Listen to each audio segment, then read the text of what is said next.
In our neck of the woods, sports is tradition. Sports is passion. Sports is family. Sports is fun.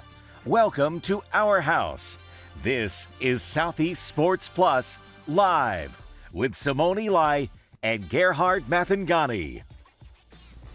Well, it's been a crazy topsy-turvy world in the world of head coaches this offseason for sure. We'll dive into a lot of that, but also as it relates to assistant coaches as well. One of the top defensive minds in all of college football is headed to the SEC. Former Penn State defensive coordinator Jim Knowles is headed to the Tennessee Volunteers. And of course, Tennessee had a really rough season on defense and now bring in one of the game's great minds. Welcome into Southeast Sports Plus. I'm Gerhard Mathangani, joined by Patrick Walsh. And Patrick, this is another instance here where you find a coach that sees a flaw in his team's game, and you see an opportunity for a guy that has such not only a great background, but also a championship background as it relates to what he's been able to win there at Ohio State as the defensive coordinator, now going to Rocky Top. This could be huge for Tennessee moving forward. Well, I think it's no secret that if Tennessee had a somewhat middle-of-the-pack defense, then they would have made the college football playoff this year with how explosive that offense was under Joey Aguilar and the way he lit up the field there with Chris Brazzell as well. But, I mean, you knew there were changes that had to be made on the defensive front after such a season like that where it was, okay, we're going into the year, it was, all right, what is this Tennessee defense going to look like? Because that kind of helped them to the playoff last year. It wasn't so much Nico Malieva carrying Tennessee to the playoff. It was almost the defense was kind of picking up the slack in the pass game there. But this one, some of the other hires I like. This one I really don't know about. Because when you look at where Penn State was this year on defense, that was a major problem for the Nittany Lions. Obviously, when you lose Drew Aller, that doesn't help by any means. And then you fired James Franklin, which, I mean, good job. You hired Matt Campbell. I think that's probably the best. I personally wasn't expecting them to hire Matt Campbell. Me too, considering how many times he's passed up jobs. Exactly. But the thing is, you look at the defensive stats here. They gave up almost 23 points per game. That was 43rd in FBS, 349 yards allowed per game. But the big thing there at the bottom, I mean, they were basically letting once every 2 third downs, they were just letting them convert. Right. I mean, you don't know what you're going to get. Now, is this personnel that was the problem at Penn State? Or was it Jim Knowles? You know, maybe he doesn't really have it anymore. I just don't know because it's been so soon since the national championship. Well, is there anything that you could take away from, because I kind of almost look at Penn State in a vacuum where it almost felt like what the Philadelphia Eagles are right now. It just felt like a wonky team from the jump, and it felt like at the beginning of the season, James Franklin entered on the hot seat. Of course, they had that loss. And I just feel like maybe those things deteriorated all at the same time. And maybe the real Jim Knowles lies with what we saw at Ohio State the year before and being able to take that defense and win a national championship. Well, I will say this. The defense did get better to end the year, and I definitely think that helps him be able to land this job. But he was fired from Penn State, and I think that with Tennessee hiring him, he was owed a $7 million buyout, so it's just another ridiculous. But I'm saying that's ridiculous because he's not even a head coach, and he was getting $7 million to be fired by Penn State. But you look at the 3-game stretch that basically spelled the end for Penn State. The close loss in overtime to Oregon, the inexcusable, unexplainable loss to UCLA, and then the loss to Northwestern. That was pretty much the hole in the camel's back there. 3 touchdown favorites in both the last 2 games for sure, and then obviously the letdown against the upper crust of the Big Ten. Where I do find it, if I'm a Vols fan, where I find some comfort is that Jim Knowles was essentially, I know Ryan Day and Jim Knowles, obviously Ryan Day is the head coach, but if you're looking back to his Ohio State days, it looked like Ryan Day just kind of gave the defense to Jim Knowles, and he let it go. And obviously that defense has been really good because Matt Patricia has walked right in and orchestrated a great defense there as well. So we'll find out if the Ohio State was more personnel too. I mean, it definitely helps when you have Caleb Downs. Yes, for sure. They're on the opposite side. So we'll find that out. But it does feel to me like that what Josh Heupel can do is just hand this thing over. Yeah. Just hand it over to Jim Knowles and let him go. And I know that Tennessee had some issues as it relates to to injuries because, I mean, both their corners were injured, I believe, in the first maybe 5-6 weeks of the season. It just felt like the defense really could never get in its right, in a rightful spot. I had to go back to pull up his resume because I did not know if he had ties to the SEC outside of this opening here at Tennessee. Turns out he did have a year as the linebackers coach at Ole Miss back in 2003. So it's been 2 decades. Yeah, it's been a minute since he has been in the league. That's another thing is that I'll look out for is that style of defense. Does it also work in this league as it does there in the Big Ten? Obviously, they won national championship, so I mean it's still effective. But how much more effective against these offenses? Yeah, and I just wonder because, as you mentioned, Ohio State, it feels like they haven't skipped a beat. Yeah. Bringing in Matt Patricia, which, I mean, I think Matt Patricia is one of those guys where he's a great coordinator, just a terrible head coach. I mean, we saw it in the NFL. Yeah. His stint with the Lions didn't really go that well, but, I mean, put the Lions through a little bit of pain just so you could get Dan Campbell down the line. So I guess that worked out just fine for them. But you look at this year, and I do, going back to what I was saying earlier, Penn State did have some problems like Tennessee with escaping the injury bug. I mean, it was not helpful to them at all this year. And I think that it was just the perfect storm of events when you combine the 3-game losing streak, you combine the injuries, you combine all of the offensive miscues, so to speak. And it was just the perfect storm for James Franklin to get fired. And I had a feeling, I did have a feeling that once Franklin was fired, that Jim Knowles was going to go somewhere else. Right. Because, I mean, I didn't really expect Matt Campbell to retain him. I think Matt Campbell's going to bring in some of his own guys. I wouldn't be surprised if the Iowa State defensive coordinator follows him to Happy Valley. But, I mean, when you look at the defense last year for this year for Tennessee, goodness. I mean, some of those numbers are just shocking. Almost 30 points allowed per game. That's not good. But the one, again, at the bottom is over 250 passing yards allowed per game, 119th in FBS. I mean, like, you just look at that, and I don't have the offensive stats, but if you were to compare them, you just got to be shaking your head. Because, I mean, even with the defense that Penn State had this year, you're still in the playoff. You're in the playoff, exactly. Yeah, you don't lose a handful of games. Yeah. And some of the games that you do lose, like the Georgia game, I don't think the Georgia game is the same shootout that it was. No. If you have even a comparable, even a remotely good defense. If you were to, I think Auburn and Tennessee, they both wear a shade of orange. Yeah. I think if Auburn's defense was on Tennessee and Tennessee's offense was in Auburn, you have a championship team on both sides. It's crazy to me how sometimes unbalanced, uneasy teams can be. I had to pull up their schedule just because last year, obviously, it was just basically last year's the 2025 schedule was the 2024 schedule in reverse. Yes. And so now it's the first time this upcoming season where we have the shift in the SEC schedule. I just want your immediate thought reaction. I'll just list you the SEC games they'll play.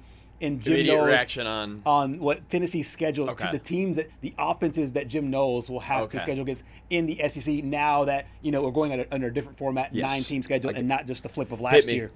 Okay, so I don't want to do the non-conference games. We'll just start with the SEC games. At Arkansas. That's a win. Okay. At South Carolina. Let's assume the quarterbacks that can stay will stay. That's still a win. Okay. Sorry, Shane Beamer. I just don't. So really, Shane Beamer and Lenoris Morris, just get him out of here. Alabama, but at home. And Neyland. Yeah, because I don't expect Ty Simpson to be the quarterback next year. Let's say it's like Keelan Russell, maybe. I would say maybe Austin Mack over. Maybe even Mack. Yeah. Still, I think Tennessee makes his night not fun. Right.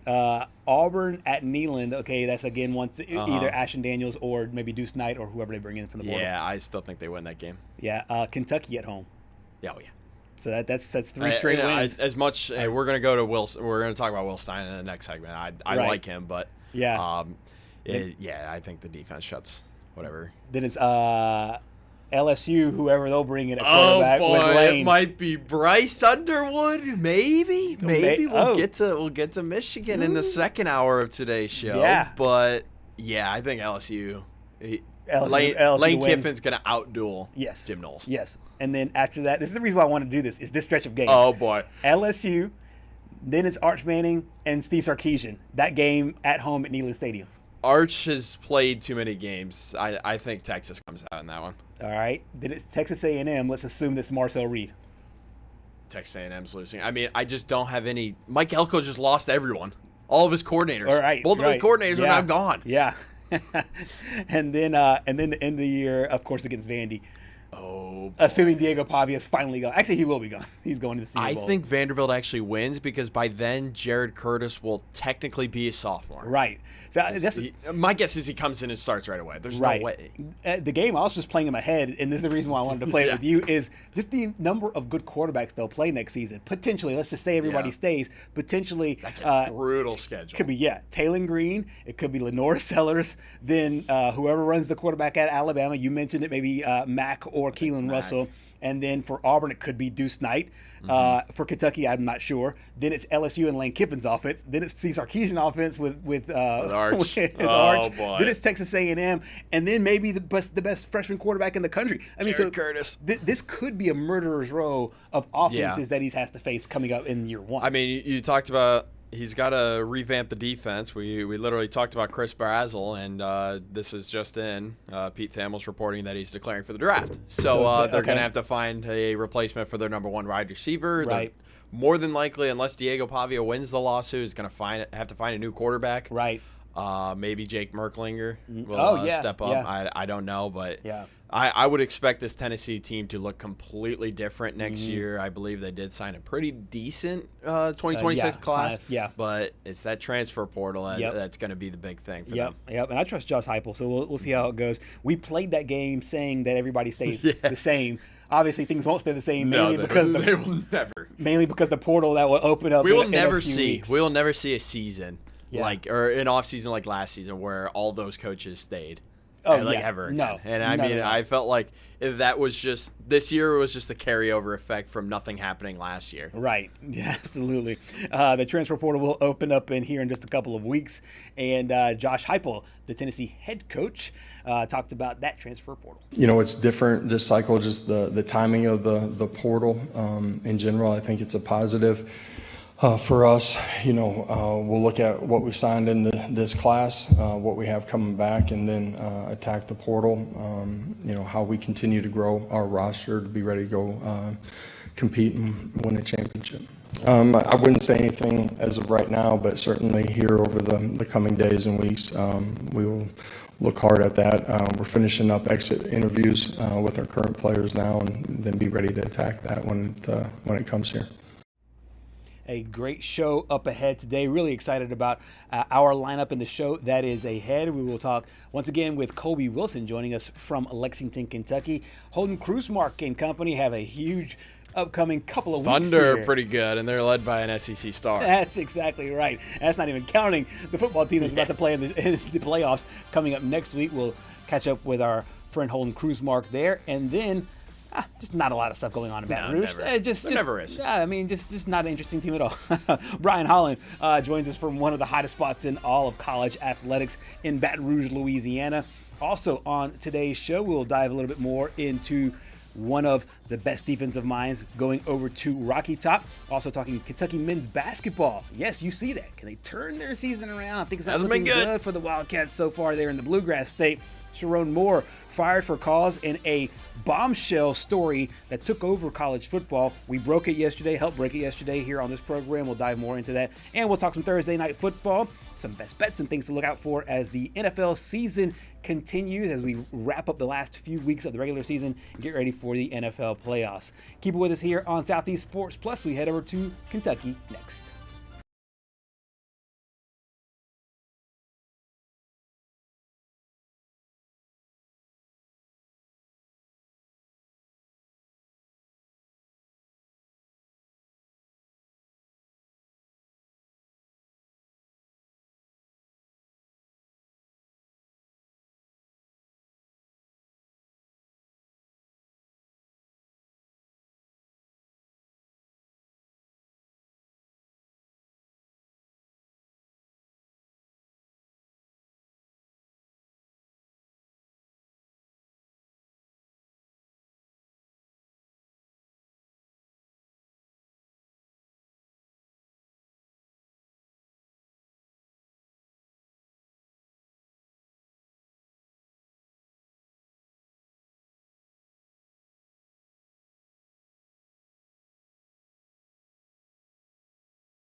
Back here on Southeast Sports Plus, hour number 1 on this Thursday continues, and we are so excited to be rejoined here by Colby Wilson from Lexington, Kentucky. We were just talking during the break, Colby, about this Kentucky job, and it felt like in this year's coaching cycle with LSU open and Arkansas open, Florida, and all the drama that we saw all around the SEC, it felt like the move, not only the move to fire Mark Stoops, but the move to bring in Will Stein was kind of, it was not necessarily ignored, but it was overlooked a little bit, overshadowed by a lot of the other jobs. Now that you've got a chance to see him, meet him, and him ingratiate himself there in Kentucky, what are your overall thoughts there on your new head coach?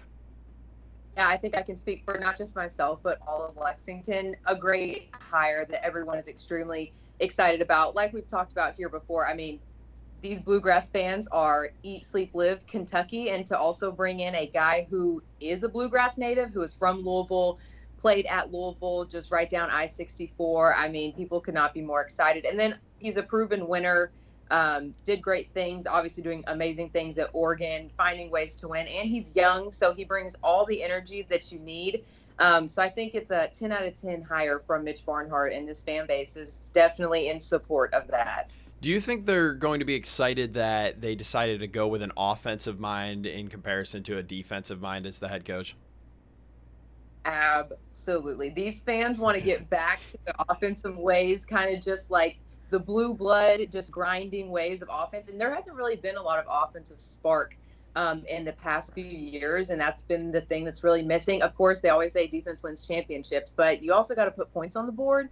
And Kentucky hasn't been able to do that in ways that some of the other teams come in here and do. So I think to bring in a guy like him with a huge resume, has developed big-time quarterbacks, Bo Nix, Dylan Gabriel, the list goes on and on. So to have that here and potentially work with Cutter Boley, people are pretty about that. For sure. We were talking also during the break about just the nature of college football overall and maybe Kentucky's place in this whole thing.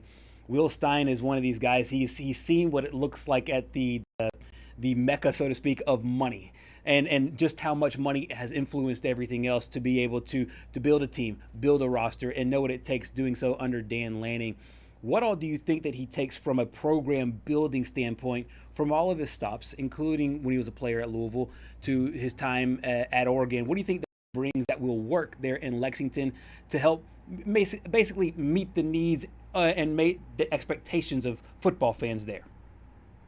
You know, he was great in his introductory press conference, and he told the fans exactly what his plan. He said, look, I do come from the mecca of money, people would say, Nike, Oregon, and you think that you can bring in all these players. And he was like, don't get me wrong, money obviously plays a huge factor. But he was like, if I'm being honest, like, recruiting is about relationships and talking to aunts, talking to moms, uncles, cousins, the list goes on. And so he was saying, yes, money plays a big part, but at Oregon, for them, it's all about relationships, and that's how they're able to do what they do, and that's something he is absolutely looking to bring here to Kentucky for sure. Let's hear a piece of that intro press conference from Will Stein. Yeah, I mentioned that I've obviously, grew up a Kentucky fan. I remember old Commonwealth Stadium, the two sides, the grass field, the bleachers on the edge. I remember walking through there as a kid. I was at the '94 Peach Bowl. I was at the Outback Bowl with my dad and older brother against Penn State and LeVar Arrington. I remember that game. We went to Busch Gardens after. We rode a roller coaster ride, and my dad just couldn't handle it. So me and my brother started doing all the roller coasters after he was like throwing up at a park bench. I'll never forget that. This is not a great memory for everybody, but I remember the Bluegrass Miracle. I do. You might say, I don't know. I was about to jump on, but I do remember later getting revenge against LSU, right? Big fourth down stop here in Kroger Field, right? I remember when Tebow got knocked out. You remember that? I remember that. I remember growing up watching all the great plays, great teams. I mean, Jacob Tamme, I met him last night. What an unbelievable person. I remember watching Tim Couch as a kid, Dusty Bonner, Craig Yeast, Raphael Little, Wesley Woodyard. I talked to Randall Cobb yesterday. I mean, you name it, the players are here. They have been for a long time. We're going to continue that tradition here at Kentucky. The vision's really simple. It's to win. It's to win. I didn't come here to be average. I didn't come here to be mediocre. I came here to win and to win championships. I've won at every single level that I've been at, high school, college, And now the goal is to win here and not win 5 years down the road, 10 years down the road, to do it now. And the way that you do that is you work. Colby, it's no secret that his resume as an offensive coordinator speaks for itself and his playing experience at Louisville. But are fans worried that this is his first experience as a head coach at a major program? I really don't think so. I think in these past 2 years with Stoops, like at this point, it's like anything new, and it's all about winning with this fan base. And again, yes, he has not had an experience as a head coach, but to go to each program he's been at and to see the W's on the record, I think at the end of the day, you guys know Big Blue Nation, this whole country knows Big Blue Nation. They only care about winning, and so whoever's going to come in here and do that, they don't care if it's your first year, 15th year, whatever. So I haven't heard and don't believe that's the issue at all, or anything that anyone's worried about. Absolutely. Before we flip the page all the way over to basketball, so they played 3 teams that made it to the college football playoffs next year. It's a really tough slate there ahead. You got Youngstown State at home, South Alabama, Louisville. A bunch of home games on the list, though, but there is Alabama on this list, as well as Oklahoma and Texas A&M, and also Tennessee, who will have made it by the time they step on the field the year before. So obviously a really tough stretch there for Coach Stein and company, but sounds like it's off to a really good start there, both from your impressions and from what we just heard there in the press conference. Let's flip to basketball now, where the vibes aren't as good. Oh no! This is a program that is coming off of a really bad loss, and Patrick has called this like, hey, this might be the year of the blowouts where blue blood programs are getting blown out. What is the overall stance from this basketball team right now under Coach Mark Pope? Well, let me start with the fans. Their stance is not good. I mean, people are livid, embarrassed, you name it. These Kentucky fans are feeling it. And in terms of the team, they're going to tell you what any team is going to tell you. Hey, look, it's not meshing right now. We're going to get it together. We're working extremely hard. Mark Pope mentioned Otega Oweh's in the gym 3 times a day trying to get better. So from their perspective, again, they're just trying to get better. They definitely hear the noise, but they're trying not to focus on it too much. But in terms of this fan base, they are not happy, and that's saying it nicely. I mean, you've got another interesting matchup coming up here. I mean, the schedule doesn't really get any easier once you start getting into SEC play. You've got an interesting matchup, in my opinion, because I'm a former West Virginia guy, so there's a couple former West Virginia guys that are going to be manning the bench and on the court there in the DeVries duo there. Does it get any easier? Do you think Kentucky can finally right the ship here and get a win against a Power 5 team? I do think they can do it, yes, but at the same time, it's like they have to go out there and do it. I think that's been the problem, because you go out there in the exhibition against Purdue and you're like, this team is going to be amazing. And then you have that stretch of 4 games losing to top 25 opponents, and everyone's kind of looking just like, what's going on? I think it's just them coming together and playing together. It's been a lot of hero ball, one-on-one ball, and the message has been like, hey, you got to find the open looks, you got to find the open guy and play more with each other.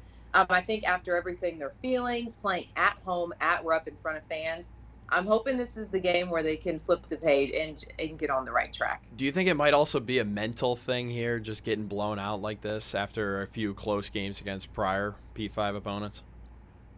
I think that obviously definitely plays into it, being a former athlete myself. Confidence, right. That's honestly the biggest thing before anything else.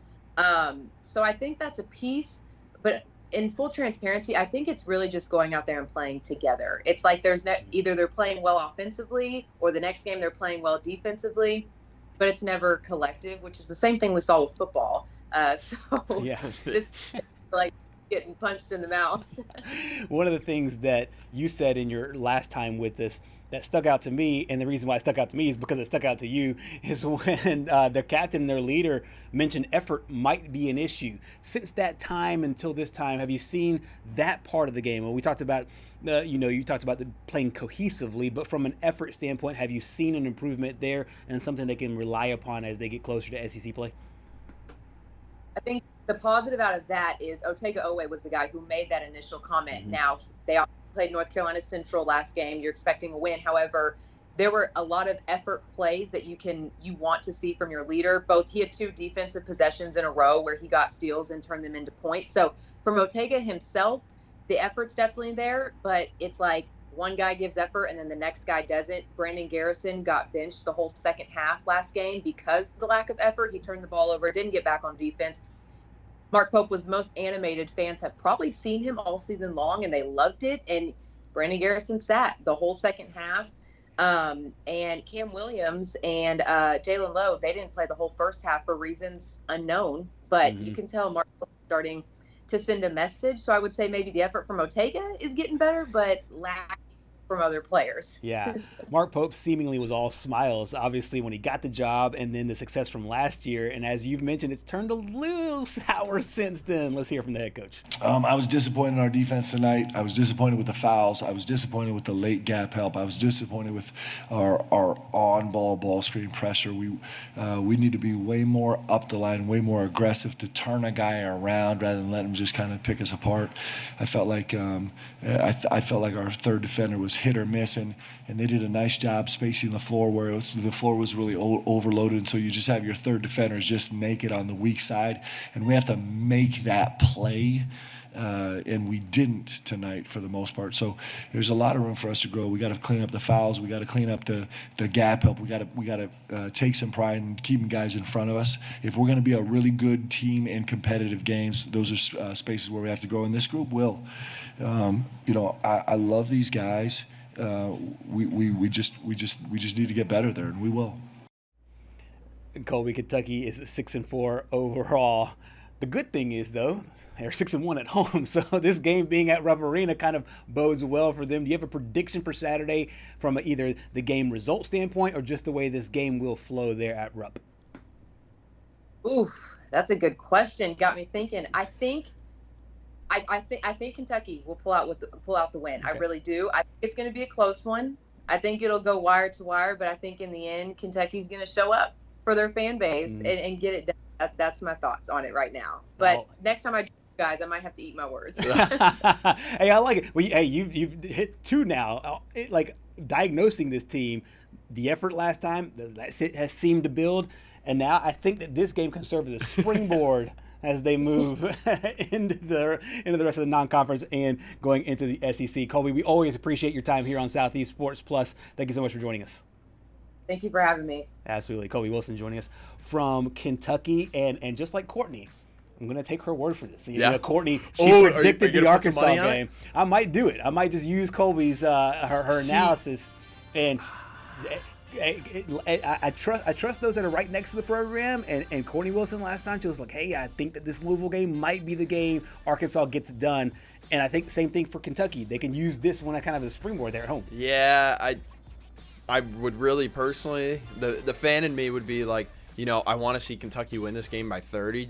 I think the entirety of West Virginia would also probably think that, right, with the whole DeVries saga in the offseason. But I think this is going to be the game that makes or breaks the season, and it is December 11th. Right. But it's crunch time now because you already have 4 losses. You have yet to beat a Power 4 team. Right. Sorry, Power 5. Yeah. Now that we're talking about basketball, so that doesn't really bode well heading into SEC play. Right, and you need to stack up as many of these wins as possible because you do not want to make it to where you have to win a bunch of really tough SEC games on the road in order to get a good seeding in the NCAA tournament. We'll find out how it all rolls as the 2 basketball blue bloods, so to speak, as Indiana and Kentucky hook up there at Rupp Arena coming up this weekend. Next here on Southeast Sports Plus, we head over to Oklahoma. We'll catch up with our good friend Holden Cruz. Mark, stay with us.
Back here on Southeast Sports Plus, we're talking Oklahoma again. Obviously, this is the heart of a team that's going to the college football playoff, but this is also a really interesting state overall.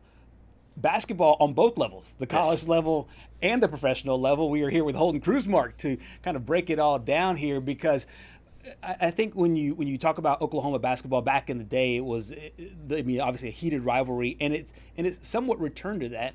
You're getting a rivalry game once again. We got a chance to talk with Brian Brinkley in your sports department about just the historical perspective of this game and the fact that football not being played in Bedlam, if it brings a little more energy, more passion, more heat, so to speak, than maybe a typical Oklahoma State basketball game would. What are some of your overall thoughts here as these two rival schools hook up on the court? Yeah, this might be in terms of like overall team dynamics, the best matchup that we've had in a while in this rivalry, because it seemed like for a while you would either have like a pretty good OU team and a bad OSU team, or it seems like both these two teams kind of are maybe have been kind of fringe top 25. I know OU hasn't quite lived up to what we kind of expected them to be so far this year, but I think they are still kind of figuring each other out. They had a lot of turnover from their roster, and OSU has managed to kind of gel more quickly, it seems like, with their group of guys. So I think this will be, potentially we've had some good finishes recently. Just a couple of years ago, Javian McCollum hit a step back three in overtime to beat OSU in Gallagher-Iba Arena, and so that was a pretty good one. But I don't think either of those teams really lived up to. Neither of them were NCAA tournament teams. So, both these teams could go to the NCAA tournament. And I think this game will provide a big stepping stone for that, because this is going to be a very quality non-conference win that either one can put on their resume. And I know OSU from last year, they kind of feel the sting of losing that one, because they kind of got their butts handed to them, as Steve Lutz said in his media availability the other day and stuff. So I think they've got some motivation on their side because of that, even though not very many, they don't really have anybody from last year's team other than two guys, but I think they'll be pretty motivated in that aspect. And it sounds like we're going to get a pretty good crowd on hand too. They're playing at the Paycom Center where the Thunder play. Right. So I think that this could be a pretty well attended game. Neither team is playing in a conference. Football team is playing conference championship. OSU fans have quickly turned the page to basketball season after their football season and stuff like that. So I think we could get a really good game and a good atmosphere on Saturday here at the Paycom Center. It's something that I'm looking forward to, and I know both these teams and the fan bases are looking forward to it as well. Yeah, I mean, how much of an impact do you think it's going to be that this game is going to be played at the Paycom Center? Well, it's really neutral. Yeah. That'll be probably pretty close to 50-50 split in terms of crimson and orange there at the game, which I think makes it a little more fun. I mean, you kind of like the on-campus, the home environments and stuff, but now that they don't play each other twice a year, this is kind of the next best thing is to have kind of the neutral feel. And it's in a way, it's kind of like a OU Texas in a way, where you kind of meet in the middle. Oklahoma City's kind of the middle between Norman and Stillwater, and you'll have your people in orange and you'll have your people in red, and it should be a pretty fun atmosphere now that these two programs are seem like they're going to be contending for NCAA tournament berths for the next few years at least. They've got solid coaches there. Porter Moser has been a solid coach for OU, and Steve Lutz is showing that he's making some waves here in Stillwater in his second season with the Cowboys. And not to be lost on it, the women's game should be pretty good too. Yeah, I mean, OU is number 9. They were a preseason top 10 team. OSU was also preseason top 25. They're still in the top 25.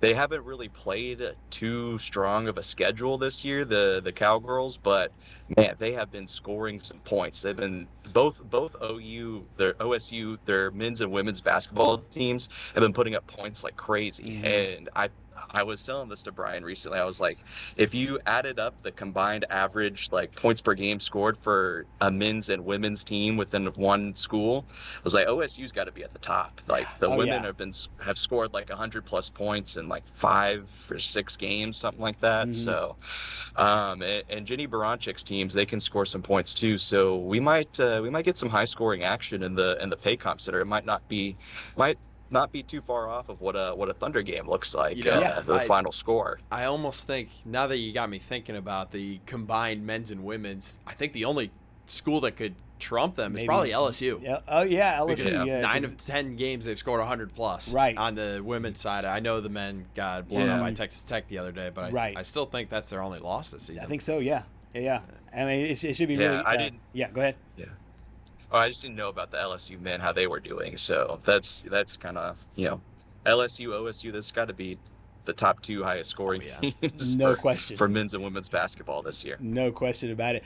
I find an interesting dynamic here as it relates to the fans, and we'll get a coach's standpoint here in a second, because these two fan bases, when it comes to the professional basketball team, they're all in unison. Everybody that goes to the Paycom Center, they all root for the Thunder, but their college allegiances lie elsewhere, obviously, with this game and Bedlam coming up. And I'm like you, I find it awesome that is one of those neutral site games that will be 50-50, that is centrally located, with fans that typically root for different teams moving forward. We got a chance to hear from Cowboys head coach Steve Lutz on the matchup. Yeah, no questions. I mean, I said it when we had homecoming, right? I mean, last year when I went to homecoming, there was some people that say, "Hey, coach, good luck," blah blah blah. But this year, I mean, you're certainly more noticeable. Is that maybe the word to use, or recognizable?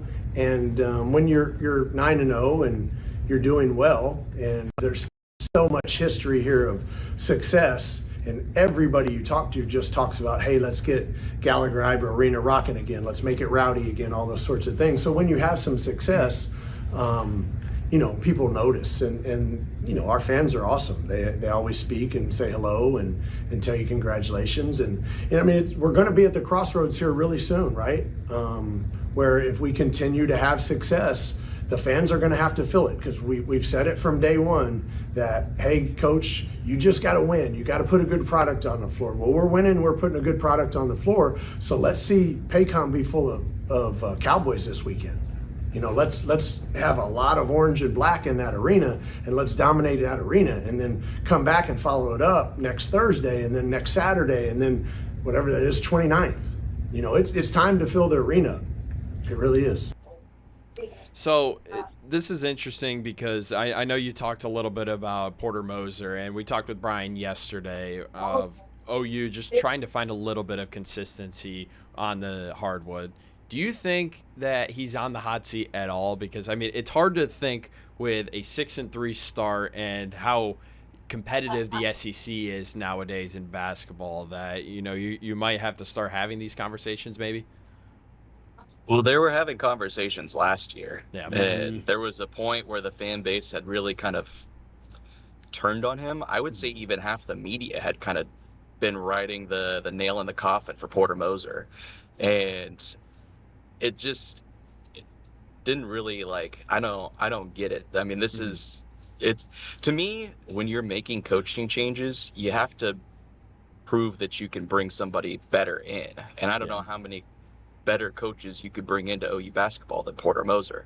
I mean, the man's been to a Final Four, Sweet 16, put Loyola Chicago on the map and everything like that. This is a good coach, and it took him a little bit longer to kind of figure things out. He kind of has a little bit of the older school, develop mentality. Loyola Chicago, you keep guys for 4 years, they become system guys and everything like that. It took him a little while to get his footing in this whole new era of college basketball, which I think a lot of coaches kind of felt that. And the OU basketball resources just weren't as deep as a lot of these other schools.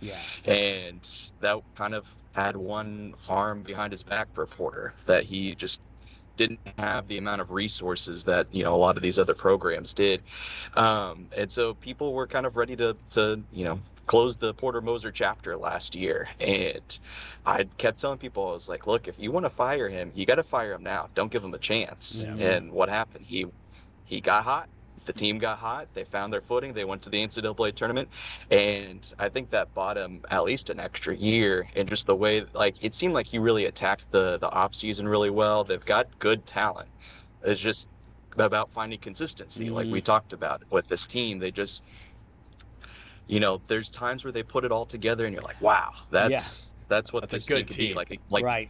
Like they dominated Wake Forest, and you're like, that was the one that shocked me personally. Yes. And then just, I don't really know where, maybe they got a little too high after a game like that, and then they just really let it all down against Arizona State, which in a game that just really did not make any sense at all. It's like watching that one, and you know, the Arizona State looked horrible for the first couple minutes, and Bobby Hurley gets all fed up and line changes his whole starting lineup out, just all 5 of them, 5 brand new players into the game, like less than 3 minutes in, and all of a sudden they went on like a 17-18-0 run, and you're like, holy crap, this is, you know. So I couldn't really tell you with this team what to expect on Saturday. I don't quite know.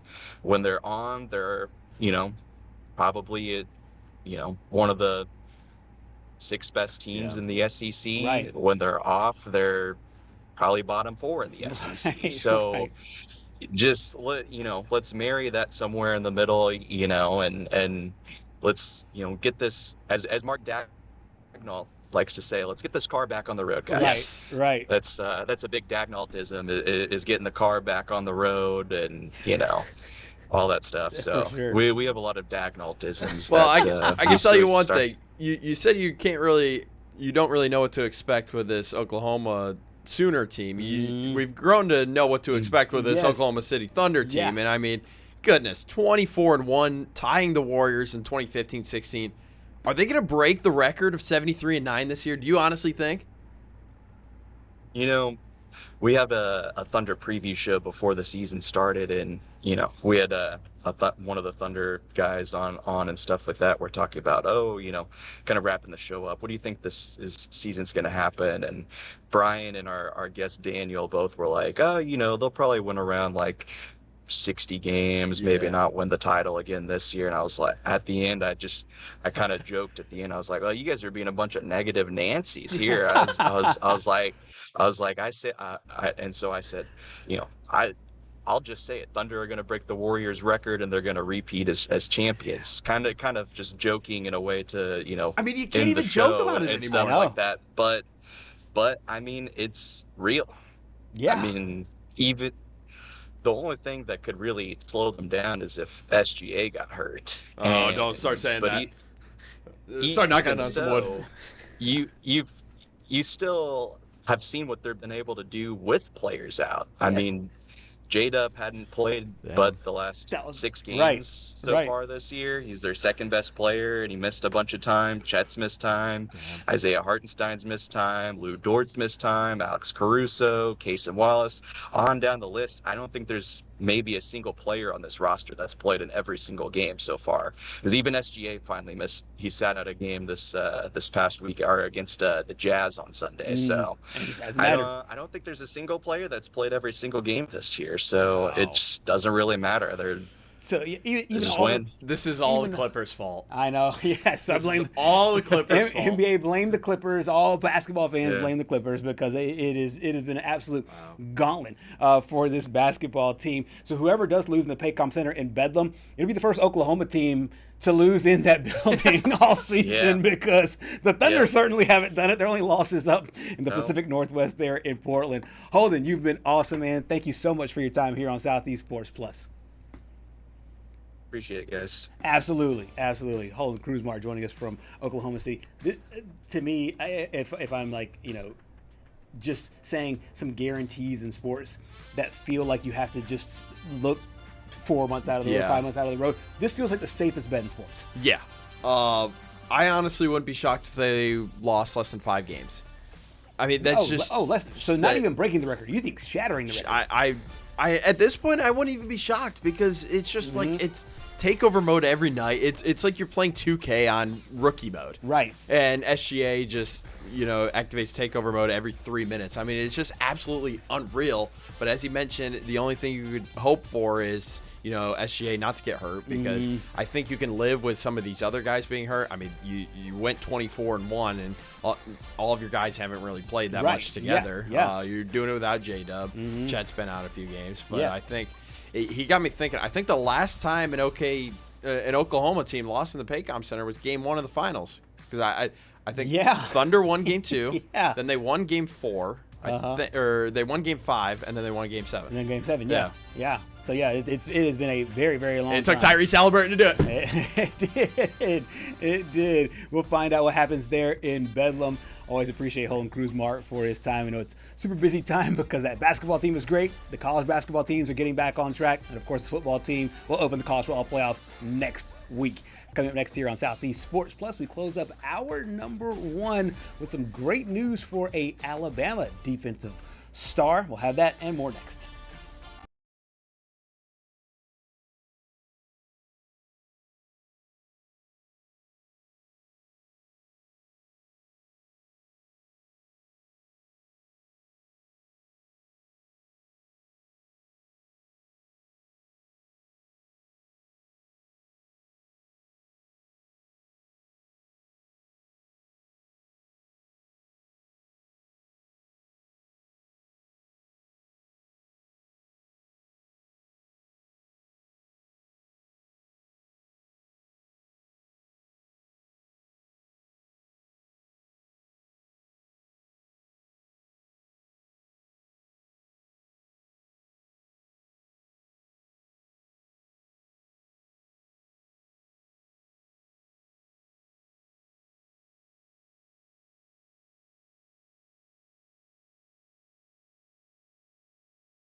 Back here on Southeast Sports Plus, let's close up hour number one with some good news. We have, obviously, after the college football season is over, there's the marquee, the All-Star game that is the biggest All-Star game in college football, which is the Senior Bowl, and it's grown in popularity ever since a lot of first-round picks, especially at quarterback, have played in this game. And once again, we have another player who came back, almost what is the spotlight of the Senior Bowl, came back to play his senior season, and now one of the biggest names in college football. Yeah, Deontay Lawson, the Alabama linebacker, he got invited to the Senior Bowl. Obviously, Mobile, Alabama native. That's where the Senior Bowl is held. He had 66 total tackles this year for the Tide.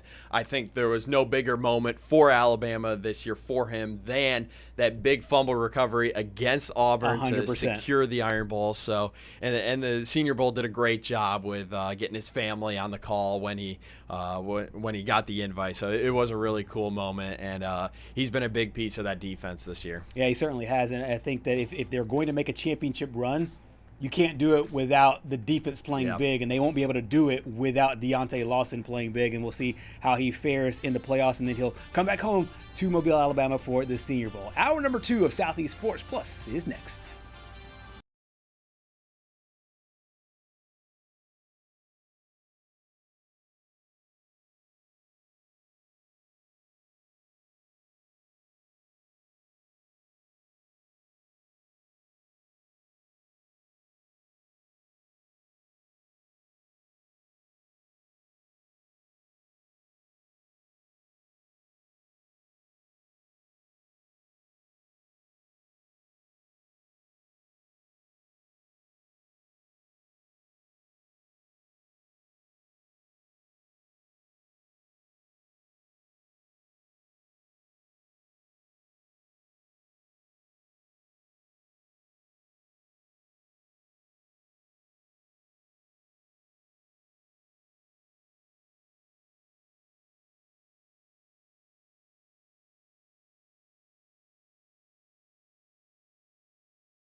In our neck of the woods, sports is tradition. Sports is passion.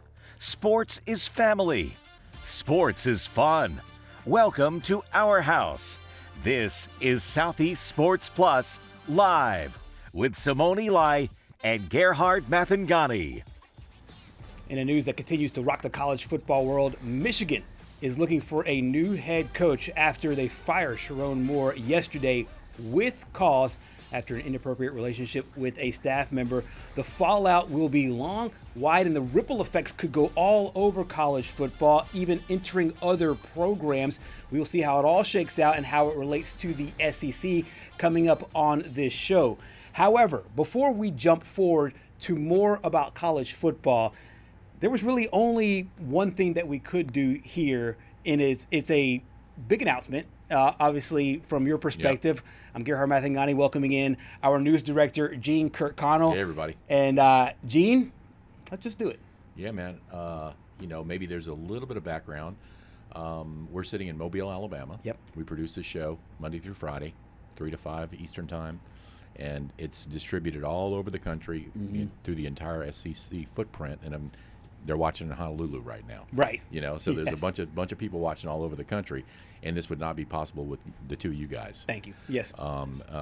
We owe a lot, of course, to former sports director Simone Eli, who helped us lead the charge to get this thing on the air, and which brings us to our point for today, right? Yeah. So Simone's presented with an awesome opportunity. She gets to go to the Big Apple and cover sports in the Big Apple, and leaves a hole in the staff right here. Right. And so you and Patrick got to pull together and figure out how we're going to get this thing on the air every day, and plus all the other local sports stuff we do, along with all the great contributors we have across the Next Door Nation that participate every week.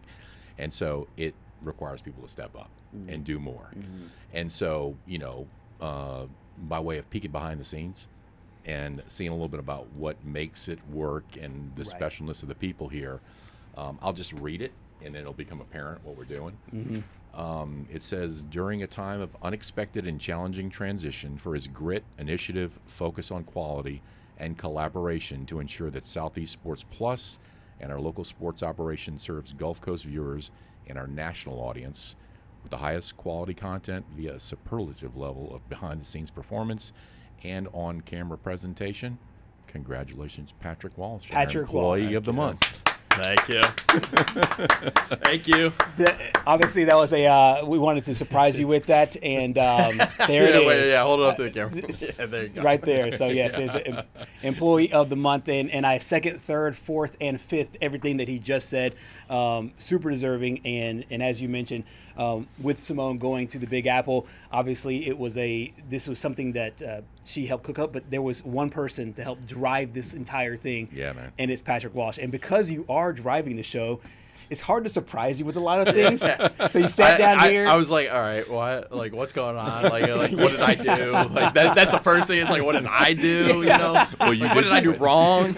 And another little nugget here, because you drive the show, this was also going to be hard to surprise you with, but I'll filibuster for a little bit. Inside of our video shared folder, there is a video in there that you'll see in there. It starts with the word surprise, and there's a video that's in there. I want you to pull it in, and we want you to play that video. So there's a video that's in there. It's got sound. That's right. So you can just pull up. You can pull up the two-shot, and Gene and I will brag about you as you pull up the two-shot. But if you go into the video folder.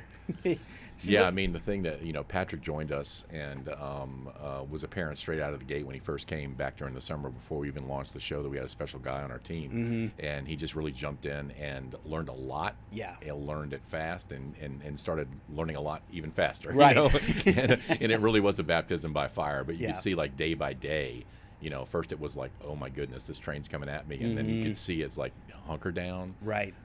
Step by step, let's do this thing every day and just collaborate with everybody. And it really came to fruition. And it's been a joy to see the show make the progress it's made. Right. And also, I would submit it served as a crucible, for the team to bond together. Right. And even extending beyond the walls of this building right here with all the other sports contributors across the nation getting really tight together. Right. And then to watch Patrick just, meet that challenge. It's been really cool. You're right. And we're lucky to have you, brother. Exactly. Thank you. And this is kind of a two-pronged thing because, and you mentioned it, all the guests that we have on this program, all the inroads that we have made, and all the SEC networks and beyond. It's Patrick that makes those connections, and we've been able to connect with everybody because of the groundwork that you have laid here. And then I'll go a little bit further because Patrick is not from the state of Alabama. He's not from the Gulf Coast. He's from New York. And the way that he has ingratiated himself with our local programs here, filling in on our fifth quarter show, knowing all these programs, being able to create supers, knowing where they are, and everything else, it has been absolutely phenomenal. So being able to ride shotgun, so to speak, in this whole thing has been great. I don't know if you have found that piece of video. Yes, I found the video. Shall I play it? You should play it. All right, here we go. Hey guys, it's an old friend, Simone, just saying hello from New York. Just wanted to take a minute, Patrick, to say congratulations. Man, there's not enough words to express how proud I am of you. I know you could use some good news. I put the Met City Field behind me. Obviously, the team lost 2 of their top stars the last 2 days. So what better on day 3 than to not lose a Met star and to be named the WKRG Employee of the Month. Man, I love you to death, like a brother, a friend, way more than a colleague. But man, to say that I'm proud of everything that you've accomplished and everything that you've contributed to the team there in Mobile, to my time in Mobile, man, I'm so proud to have been just a small part of your journey to this point. You're so deserving. I love you and Gerhard to death. You know that. I just can't think the world of you too. And I'm so proud of everything that you guys have continued to do with Southeast Sports Plus, Gene and the gang there in Mobile. I mean, I just miss you guys so much. Jesse, just everybody there in the 251. So much love sending you guys from New York City. But congratulations, Patrick. Love you, man, and congratulations. I cannot even tell you how proud I am that you are the Employee of the Month, friend. Man, awesome. I gotta say it was kind of funny and poetic that she did the whole Mets thing, because that does kind of signify our friendship, because not only were we coworkers, I mean we're still colleagues, but 100%. There's just something that we work in sports. And part of sports is sports is supposed to be fun. Mm-hmm. I don't even have words right now. So, I get it. Yes, that's kind of tough for me. But the fact that we would, when she was here, we would just joke around in the office. I mean, we were doing work, obviously, but she just made the work environment so fun. And I think she set the precedent for what it's supposed to be like here. And I honestly, I still, you and I joke around all the time. So, I mean, that hasn't left at all. But I really appreciate it, guys. I mean, I wouldn't have been...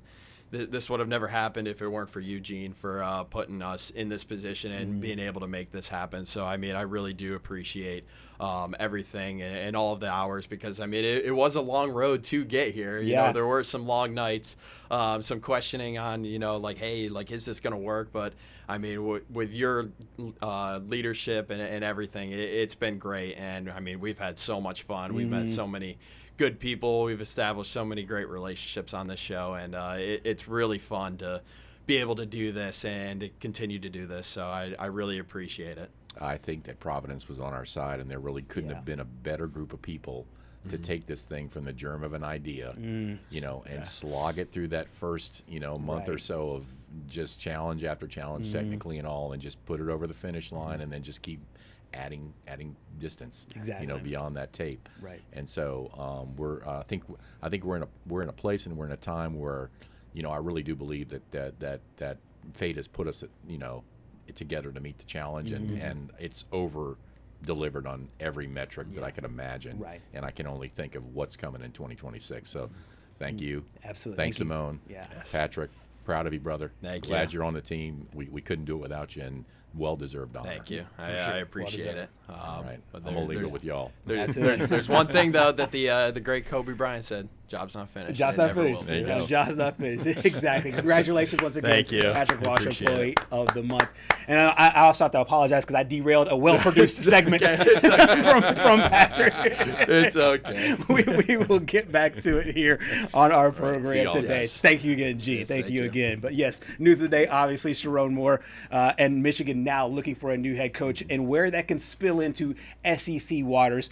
You and I have talked at large, ad nauseum almost, about this Michigan job, because it all started at the beginning of the year, when Michigan was issued the initial sanctions, the initial punishment. Some people felt like it obviously wasn't enough here, but now we're seeing the ramifications now that you've had basically 24 hours or close to 24 hours to digest it, where do you see Michigan right now and some of the ways that they'll need to propel themselves forward? Well, I think Pete Thamel said it best on the Pat McAfee show earlier. I mean, the players were shocked by everything that just went on because when you talk about the timing of everything in the calendar, last week was the early signing period, and now for this to come out, there were apparently rumors about this potentially going on a few weeks ago, actually.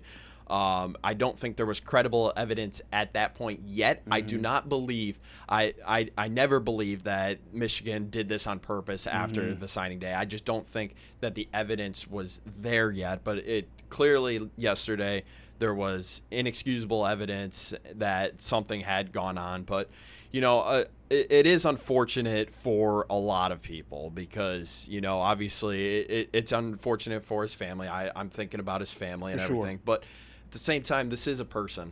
Like he is a person. And honestly, I personally like to treat people with compassion. And this is a real life person. Like this person has feelings and everything. Right. And I also feel for his staff because now with a new head coach, there's going to be people that lose their jobs because of this. Correct. So, I mean, it's not a great situation at all. But and then the news that came out later on last night that he was detained by police in Michigan. I mean, it really is an unfortunate situation, and it is crisis mode right now for Michigan. Yeah, I think tragic is a word that you can very fairly use as it relates to this moment right now, because it's obviously a tragedy for his own family, could be a tragedy for obviously the family that was involved on the other side, but then you talk about the football part of it, and I think you bring up a great point, because I think a lot of people, the spotlight goes on the head coach, but there is a staff that is tied to this, and they're always tied to not only fourth down decisions, but they're also tied to decisions off the field as well. Recruiting and all kinds of stuff. The strength and conditioning, getting game day preparations ready. I mean, at this point, you don't know if you're still going to have a job once the next head coach comes in. So it's really not a good situation at all for anybody. But now Michigan's going to have to find a new head coach. Yes. And they have to go quick because the transfer portal opens in less than a month. Yes, exactly. And honestly, you want to get into who we think could be the next head coach? Do you want to go first? You know what? I will go first. I will go first here on the potential targets here. So there's a few ways that you can do this, but on my potential targets, number one, I'm going Jesse Minter. Okay. He's a Michigan man, and Michigan likes to fit this narrative of Michigan man.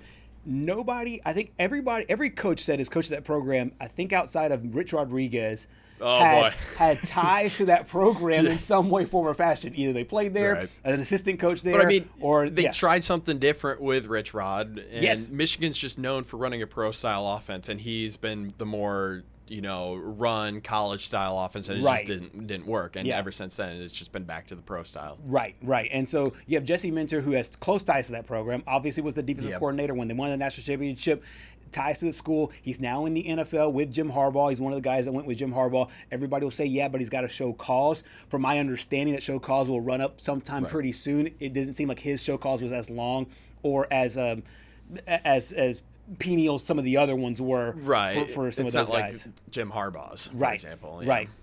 The next name on there is a name that's going on forever from a lot of different people when it related to the Penn State job. I do not expect that to die. Kalen DeBoer, if you look at betonline.ag, he is the favorite to win this job. Again, it just feels like, once again, he's tied back to another a Big Ten job. My third guy is Dan Mullen.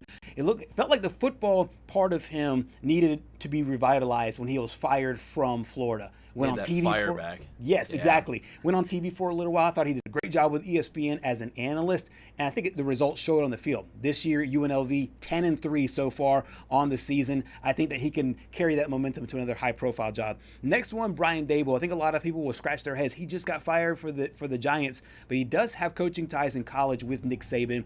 I think that he will be good for a reset.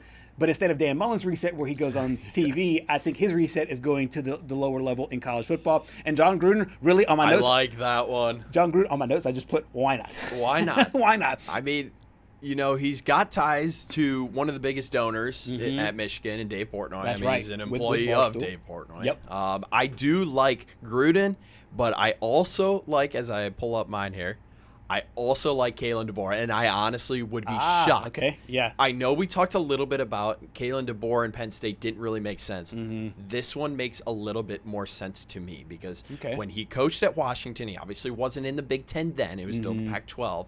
But he doesn't necessarily have ties to the SEC that, you know, it's going to be impossible to get him away Correct. from the SEC. Yeah. I think, and this might be a little bit of a shocking take for some people, Michigan's a better job than Alabama. I think Nick Saban made Alabama a really good job. Wow. Okay. That's my personal that's my personal take. When you look at all the money that's surrounding Michigan right now, Right. and the path to the playoff is so much easier in the Big Ten than it is in the SEC. Okay, so are you doing both the prestige thing and the proximity to a potential Yes. college football playoff? Yes. Okay, I see what you're saying. Yeah. Number 2 is Kenny Dillingham, and these are Kalen and Kenny are my 2 top picks right now for the Michigan job. Kenny has turned around a Arizona State program that, I mean, for lack of a better term, has been awful for the last few years. I mean, they were picked to finish dead last year before winning the Big 12. Right. And honestly put a scare into Texas. But, you know, sometimes I do wonder if the tournament format that is in place this year was in place last year, that things might have been a little bit different. Correct. We will never know. Then there's Deion Sanders. Interesting. And honestly, if you put Deion with a program that actually has money, unlike Colorado, I know there are some Ohio State fans out there that are a little scared about this possibility.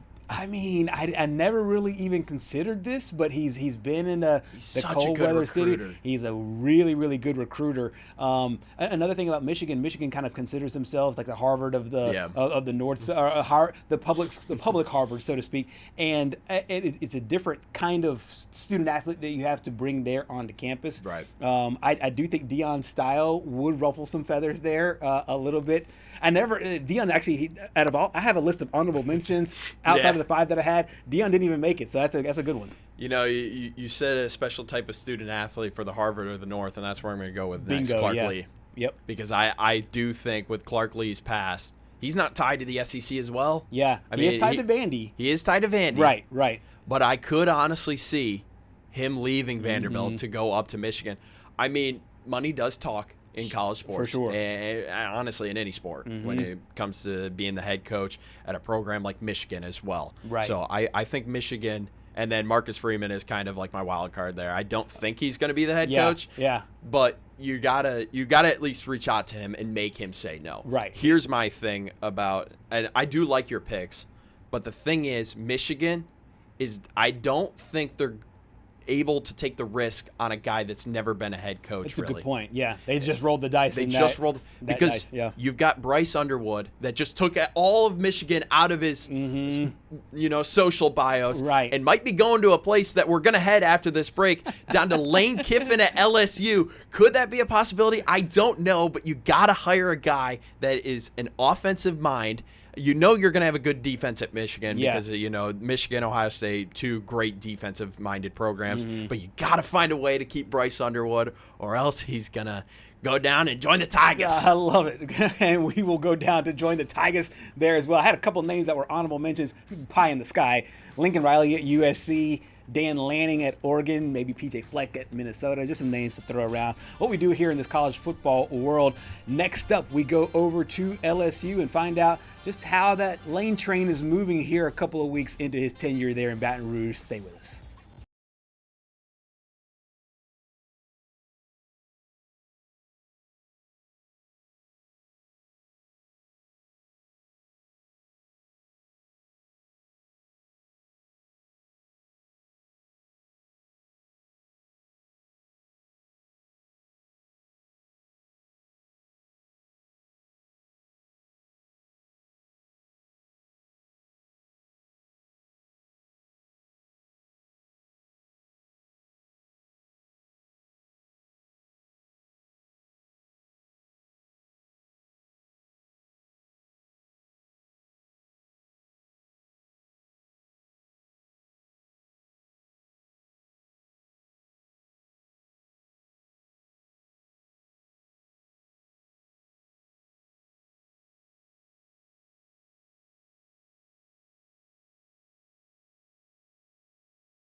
Back here on Southeast Sports Plus, we head over to Baton Rouge, where it is a very, very busy time, both in basketball, also in football. Happy to be joined by Brian Holland once again here on the program. Brian, we've had some time to digest the fact that Lane Kiffin is there. I feel like everything is settled. All the emotions, whether it's anger, whether it's you're laughing at Ole Miss, whether it's angry at LSU, just angry at the process overall, all that has died down. We're now into week 2. What are your overall stances of the way that this team is, considering now National Signing Day is behind us? Yeah, they went for quality over quantity. Okay, so you're about like the 13th best recruiting class, but you only had like 14 commits. So, you were still up there in the discussion near the top 10. And, you look at the other classes, they're going above 25. So it's interesting, but it also kind of lines up with Lane Kiffin. January 2nd, that portal's going to bust open. The portal king is going to do what he has been doing at Ole Miss, and now he's going to do for LSU, and he's going to supplement that class. And it's going to be pretty interesting, especially when you talk about, hey, Bryce Underwood now could be a name that enters that transfer portal. It's going to get really, really interesting, as it's already been interesting here the last 6 weeks here in the Red Stick. We haven't really gotten a chance to talk to you since Lane Kiffin was hired as LSU's next head football coach.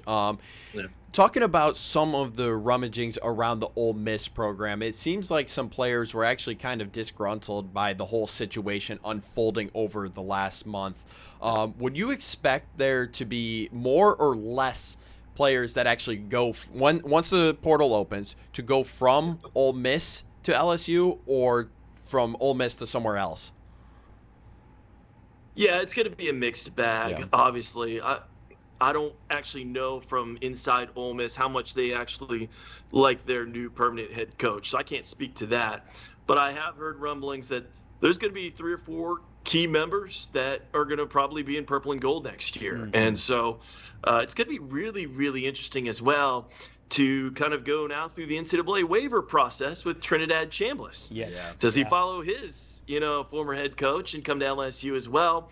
It's interesting. Like, we just never quite know where this is going to take us, right? We're in the SEC. This is the beautiful part about this silly, silly sport that we call college football, and just its ridiculousness. And I even grew up, in Houston, so I watched the Southwest Conference, right? Like, and the Gold Trans Am that was from Texas A&M. That's you too, right there. Stealing mascots, right, between Texas and A&M and SMU and all the crazy. This is a crazy place, man. Like, whether it just football down in the South just means a whole lot more. It's so true, and I'm glad that they came up with that moniker, because I don't know if you can word it any way else. And I was just on doing a radio show as well. And I told them, like, remember, like, when we came back from Oxford in the middle of the season, LSU had this, junior and senior laden defense that was ready to go. They finally had the right guy. Great Clemson performance. And then we started to question, like, is this defense any good? Because they gave up 2 or 3 key plays, down the stretch to Lane Kiffin at, in that loss. And they really didn't give up that many points, but it was like, no, in the clutch moments, that's why you have, an upperclassman defense. Well, it was the Lane train, he came back. But my biggest question was, like, how do you get ripped up by the 60th best quarterback in the transfer portal? Like, 60th best quarterback in the transfer portal? And so these stories develop, and you get to meet these people. You meet the Johnny Footballs that emerge, the Trinidad Chamblisses that emerge, the storylines and the people and the teams that ebb and flow and emerge. So, 2 years ago, if you told me, hey, LSU booked a home and home with Indiana, I'd be like, man, really bringing down the strength of schedule, and that's why I got in this business, guys. I'm assuming that's probably why you guys did too, I love to tell stories, and the story making in college football, and especially the SEC. Like, I've turned down pro markets to stay in Baton Rouge and be in the role that I am here because of some of the craziness that emerges. And so asking me to predict, but I don't know how tomorrow's gonna go.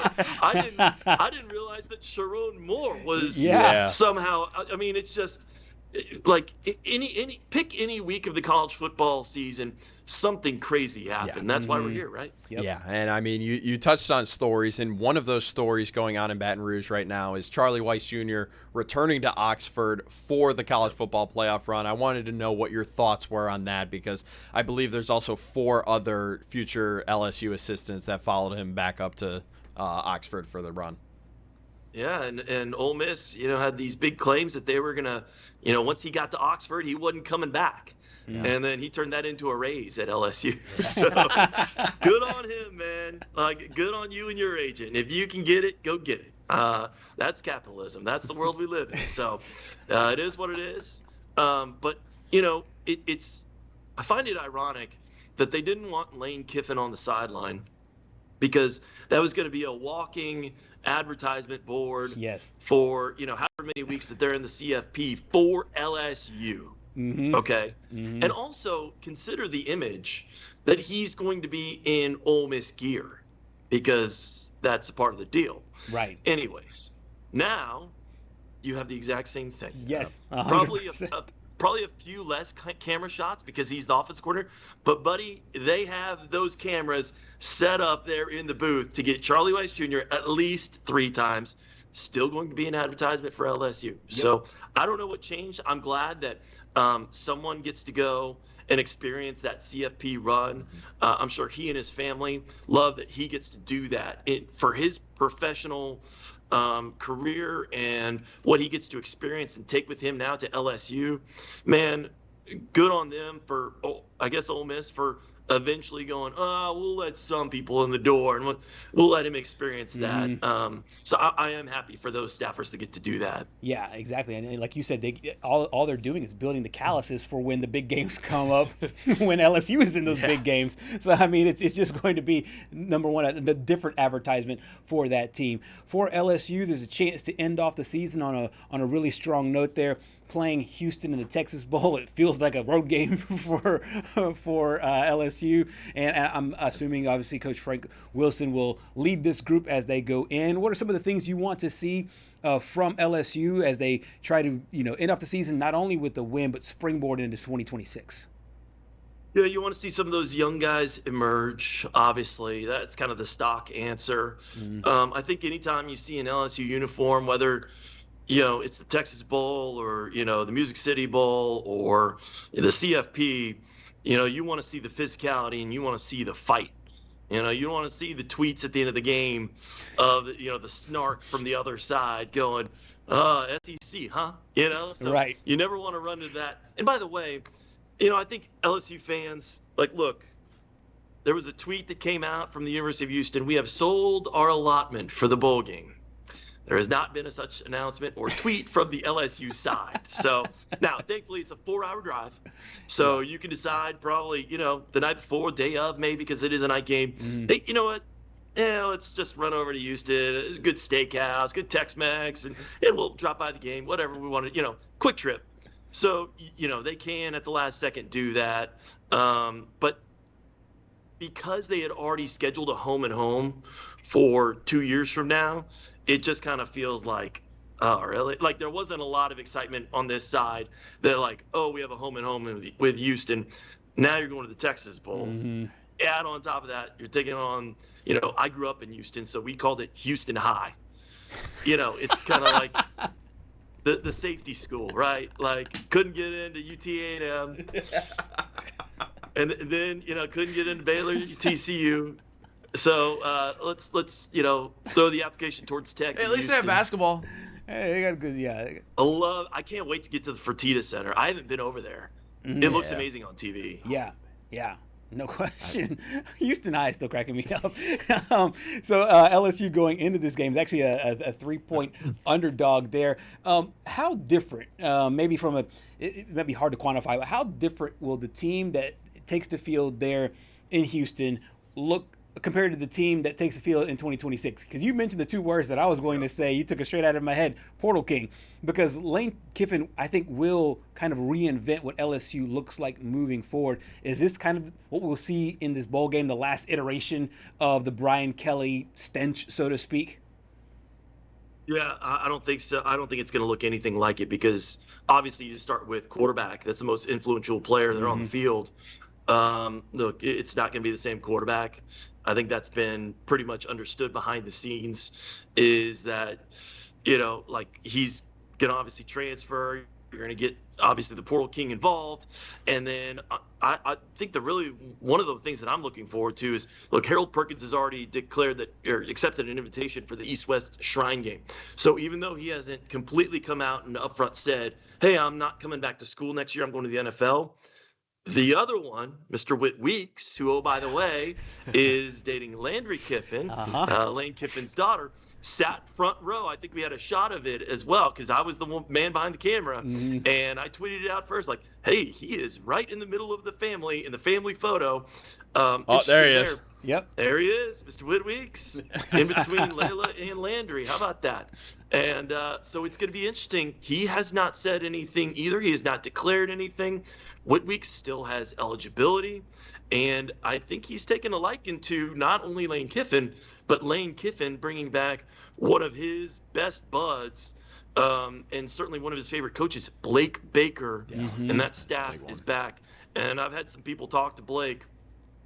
It's a refreshing change of scenery with Lane in the building and how he deals with coordinators versus his predecessor. So there is some good mojo going through the building. Does Whit Weeks run it back? Because, man, he's one of these kids that just shows up with a smile on his face, hits you in the mouth, and just says, I love football. So he loves football enough to go, NFL will still be there for me no matter what.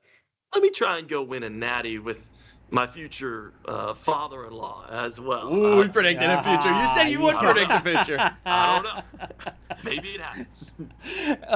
From an LSU standpoint, we'll get your big picture thoughts on the college football playoff and whatnot. But from an LSU standpoint, if you were to point to one specific position group that will improve the most, the running back room, the wide receiver room, the quarterback room, maybe even something on defense, what do you expect as far as an immediate impact to this football team? Because it feels like when LSU is good, the DBs are humming, the receivers are humming, obviously the quarterback is too. Which one will look the most stark different from next year? The most frustrating part of this football season, I don't think I'm catching anyone off guard here, was the running game. Yeah. And LSU somehow, with all that beef up there, 4, 3, 5-star, I mean, their pick of the litter on the offensive line, came into the season bragging about the depth of the offensive line. So even with injury, they thought they were good. And, all the talent in the world at running back, and you, with LSU on your chest, couldn't get it going. Go look at Lane's stats throughout the years. The last 3 years, I looked it up, in SEC games, he was 5th in, 2022. Ole Miss was 5th in rushing in 2022. In 2023, Ole Miss was 5th in the league in rushing. In 2024, you guessed it, Ole Miss was 5th in the league in rushing. Yep. So going fast in his system, it's not all about passing. It's actually about sometimes opening up some of those holes. And if LSU fans can say, hey, can we go back to the throwback of this? It would certainly be in that rushing game. I think Jaden Daniels covered up a lot of holes and a lot of what they were missing and added to those rushing stats. And they were somewhat smoke and mirrors because he was just that dude. Yeah. And so if you could unlock Caden Durham and some of these guys, and especially some of these recruits, I think it's going to look drastically different just because of the systems in place.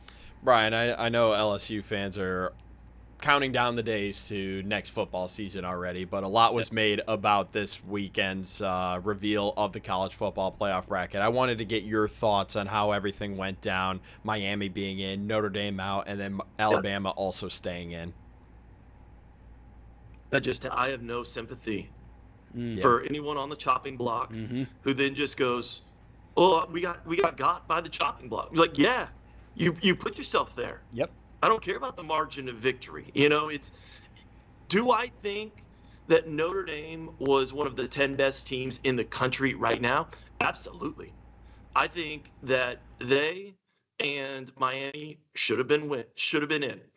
But are we surprised that the committee just wasn't going to, unseat Alabama for a second straight year? Like it just wasn't going to happen. I hate to be like conspiracy there, but we all knew that was going to happen. I don't understand people who were surprised by that. Right. So, and my wife is a Miami alum. So we were sitting there with bated breath, and she was setting herself like, they're just not going to do it. And so, but the difference ended up being scheduling and your conference. Yes. Yeah. Because at the end of the day, Miami had James Phillips in that room. Alabama had Greg Sankey in that room. Yep. Sorry, I'm not sorry for Notre Dame being on the chopping block and not having someone in that room, because you already have your special little rules about getting in anyways. Yep. So join the conference, go through a real deal, drop this service academy scheduling. I said on our show, thank God they gave up those great rivalry games against, Virginia and Duke, or the schedule would have been worse. Dude, if you're lining up for a math competition, Notre Dame's list of opponents looks awesome. Yeah. Short of MIT. Right. Stanford, all these, hey man, great on you if you're in for a math competition with these opponents, but lose me on the football, because that ain't a real schedule. And they even acted like they were trying. We're going to throw in some SEC teams in there. When has A&M ever been the model of consistency? Right. They just kind of lucked out with them. They rose this year, but you can't count on Arkansas. Stop. Right. Stop with that. Yeah. No, you can't act or pretend like you're trying and giving effort and schedule Arkansas and go, well, it's an SEC team. Right. Going over to the school right next door in Tulane, we talked about this briefly as it relates to the Ole Miss side of it. But John Summerall now wearing two hats as the head coach of the Florida Gators, also coaching his team to the college football playoff. Your thoughts overall, because we haven't got a chance to talk to you since this move happened. Your thoughts overall about Summerall going to Florida and kind of where this Tulane team is as they approach now the college football playoff. Yeah, we don't get a lot of chances to go cover Tulane really at all. Yeah. But I tune into some of his press conferences, and man, it makes me want to go play football. Yeah. In the rain, sleet, or snow. I don't care. In the parking lot, as Ed Orgeron will play you in the back there, the parking lot, you just name the time. He seems like one of those guys. And Florida, for a long time, I feel like has missed some of that grit. If they can fire up this offense, and look, he lost out on the Darian Mensah sweepstakes when Darian Mensah was supposed to be his quarterback, but they just didn't have the money. Yep. So then he goes out and has a quarterback ready who transferred from BYU. By the way, Jewish quarterback who was in Mormon country, then comes down to New Orleans, and he's like, hey, socially, this is a lot of life. Fun. Yeah, I'm having a lot of fun coming down to Tulane. So the fun could have gotten in the way, right? Yeah. Socially, the Tulane, the academic, all of that could have gotten in the way. No. He had a new quarterback ready in 3 weeks. So I think with him, Florida could be a monster. Yeah, absolutely. And we'll see how it all shakes out, because I love when Florida and LSU are good, because those to me are like almost brother kind of schools. They had the same expectations. They had the same passion, in my opinion. And so for Lane to be there in Baton Rouge and Summerall to be there at Florida, I think it creates a really interesting dynamic as they move forward. Brian, you've been awesome, man. Thank you so much for your time here on Southeast Sports Plus. Appreciate it, guys. Absolutely. Thank you, brother. Brian Holland joining us from Baton Rouge, and he mentioned it when it relates to Charlie Weis, and I think it's the perfect thing. He knocked it out of the park, that this will only help Charlie Weis Jr. moving forward.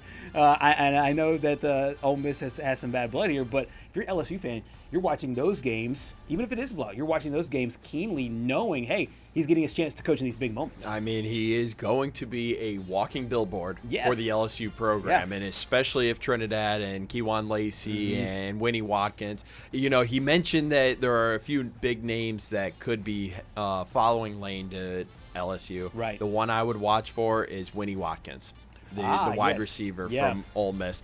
I don't know about Trinidad. I think Trinidad really likes it at Ole Miss. Right. And the only other one I could maybe see is Kejuan Lacey. Yeah, absolutely. But I think Trinidad's Ole Miss through and through. Right, and if it is Kejuan Lacey that goes, it could boost. It could boost big boost to that run room. game that averaged, I think, 104 yards per game. Right, it's exactly what Brian was talking about moments ago here.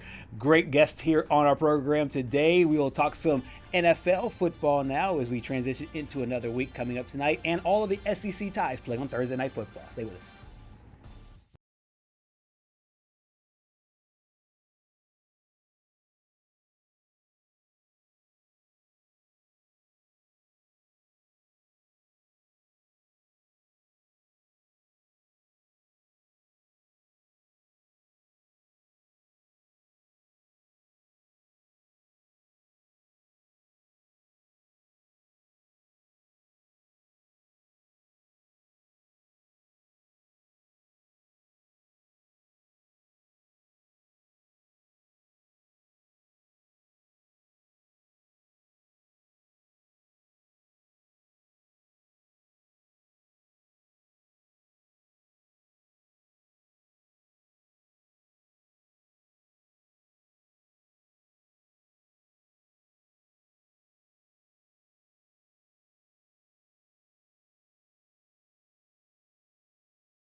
Back here on Southeast Sports Plus. The NFL season rolls on tonight. The Thursday night game kicks off another week. It's getting kind of crunch time in all of these division races.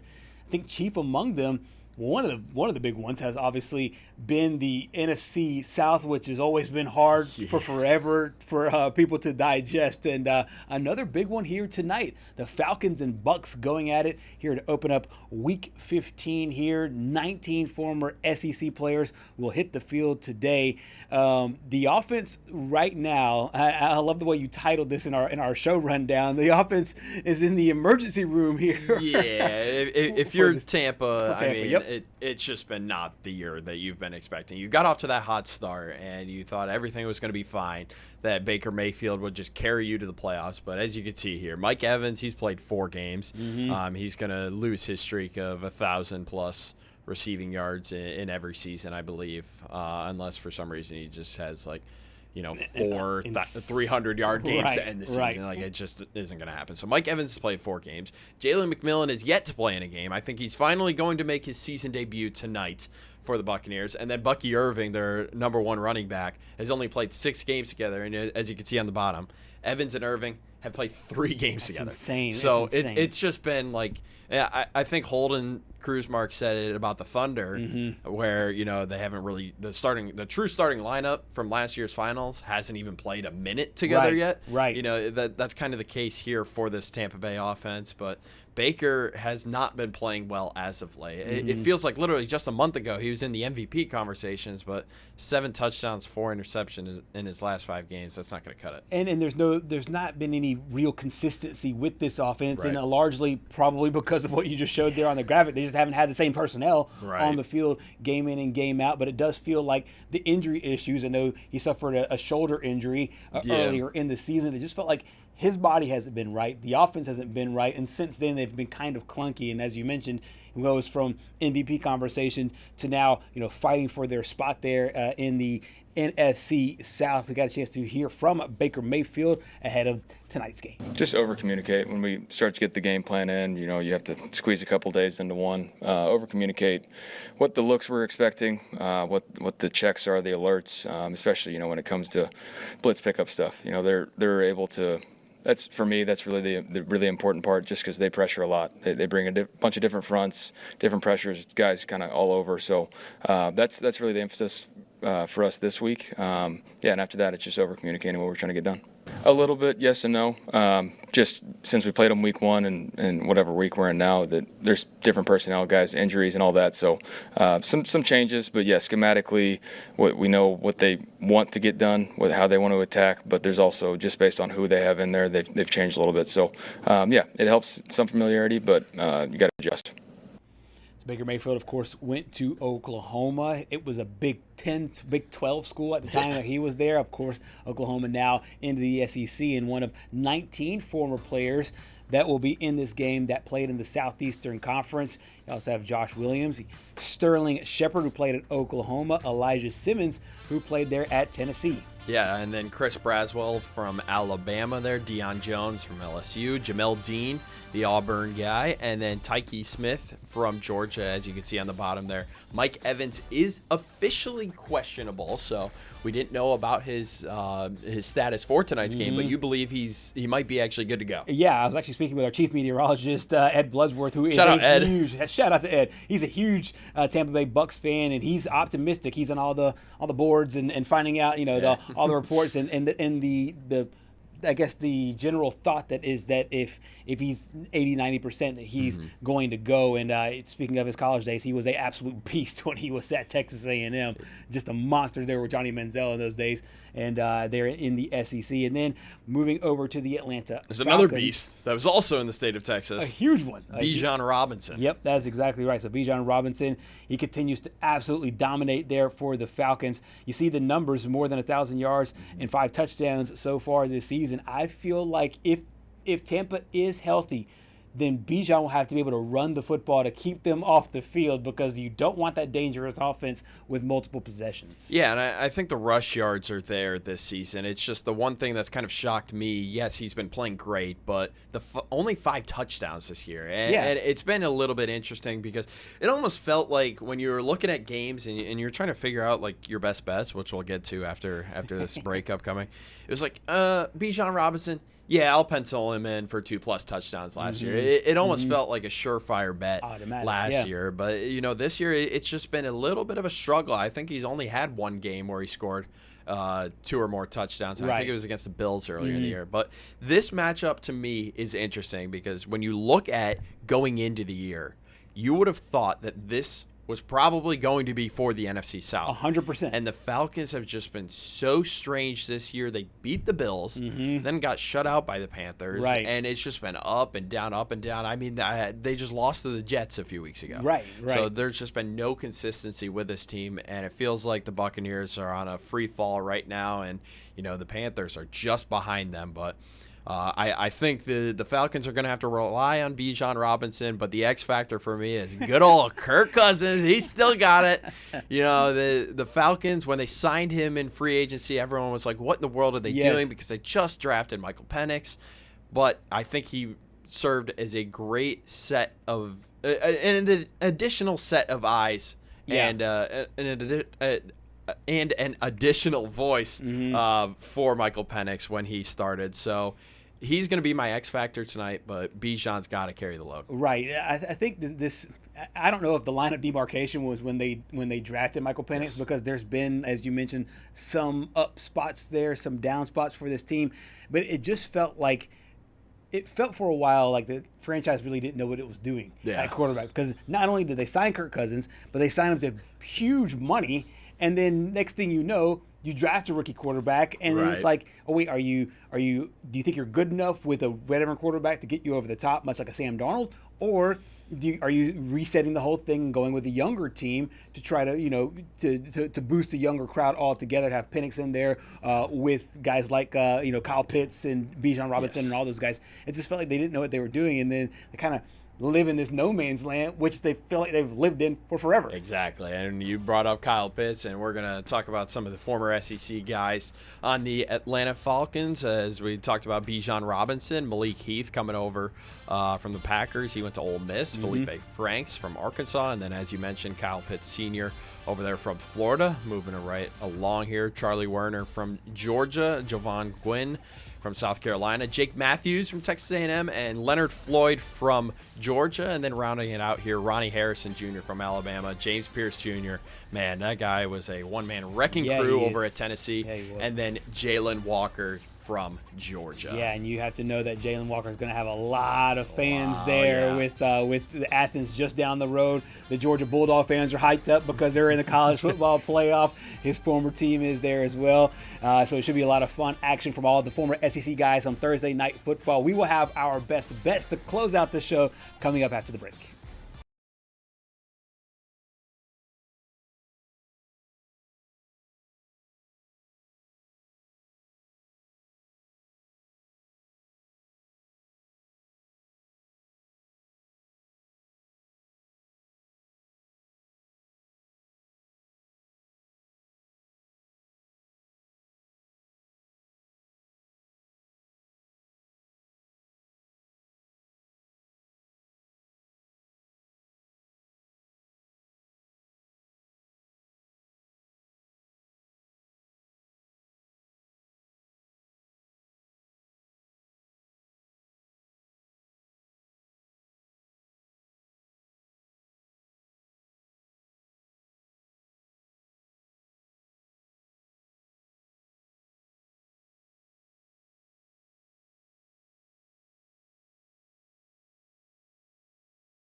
Back here on Southeast Sports Plus, closing up shop here on this Thursday. I'm super excited for tonight's Thursday night football game. It is the Falcons and Tampa Bay Bucks. For those that haven't been keeping up here recently, Falcons enter the game 4-9 on the road in Tampa. Tampa is 7-6 on the year, but a lot of players that could be back for Tampa coming up tonight. We'll find out a little closer to game time. Yes, and with that, we'll jump right into our best bets here. So I'll go right ahead. Bucky Irving, I just talked about how he's only played in 6 games this year in the last segment. He's going to get into the end zone. And I think Baker Mayfield, because of that, is going to throw less than 2 passing touchdowns. When we talk about this Falcons team, yes, the offense hasn't really been there this year. Penix is now on IR, expected more than likely going to be done for the year, and then they're going to turn to Kirk Cousins, 37-year-old Michigan State alum Kirk Cousins.